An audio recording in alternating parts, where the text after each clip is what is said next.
भारत की पूर्व रेसलर साक्षी मलिक की ऑटोबायोग्राफी पर लिखी किताब विटनेस रिलीज हो चुकी है। साक्षी मलिक भारत की पहली और इकलौती महिला रेसलर है जिन्होंने ओलंपिक में देश के लिए मेडल जीता है। साक्षी मलिक ने किताब के जरिए अपने जीवन के संघर्ष की कहानी के बारे में बताया। इस किताब में उन्होंने कई खुलासे किए हैं जिसने हर किसी को हैरान कर दिया। साक्षी मलिक का सनसनीखेज खुलासा। साक्षी मलिक ने खुलासा किया है कि जब वो छोटी थी तब उनके ट्यूशन टीचर ने उनका शोषण किया था। बचपन में ट्यूशन देने वाले टीचर से छेड़छाड़ के बारे में वो अपने परिवार को नहीं बता सकी थी क्योंकि उन्हें लगता था कि ये उनकी गलती है।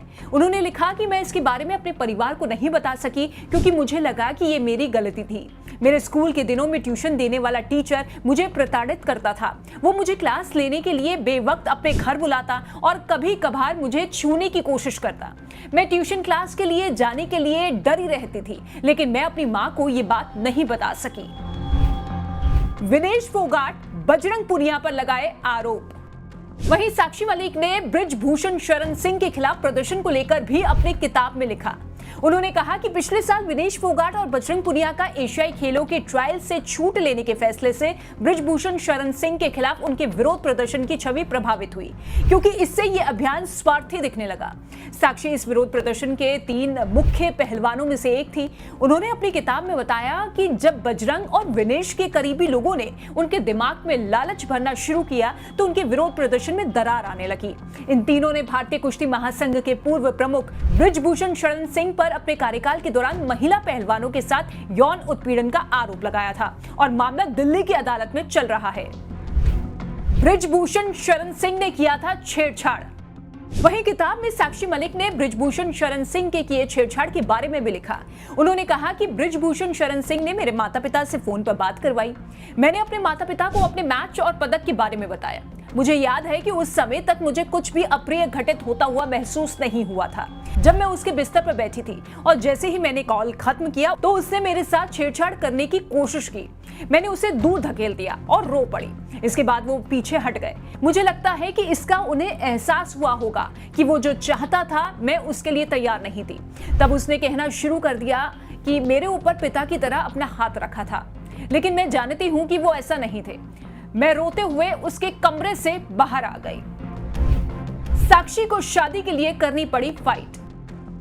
आपको बता दें कि भारत के लिए ओलंपिक मेडल जीत चुकी महिला पहलवान साक्षी मलिक ने अपनी लव स्टोरी के बारे में पहली बार अपनी किताब फिटनेस के जरिए बताया कि किस तरह से अपने घर वालों से फाइट करनी पड़ी उन्हें।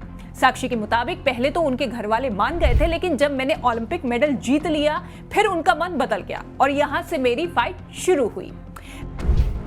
पहले घर वाले माने और फिर मुकर गए। दरअसल साक्षी मलिक की शादी सत्यव्रत के साथ हुई थी, लेकिन इसके लिए उन्हें काफी संघर्ष करना पड़ा। उन्होंने बताया कि साल 2015 में पहले तो मेरे घर वालों ने उन्हें अपना लिया।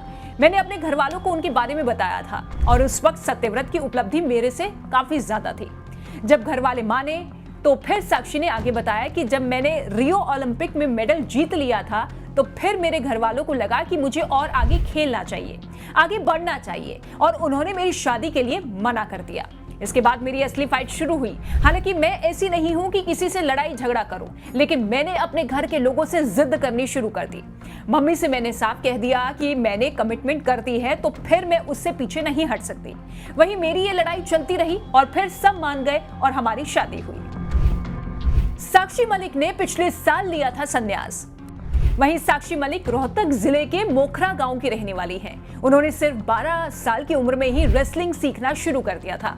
साक्षी मलिक ने 2016 में रियो ओलंपिक में ब्रॉन्ज मेडल अपने नाम किया था।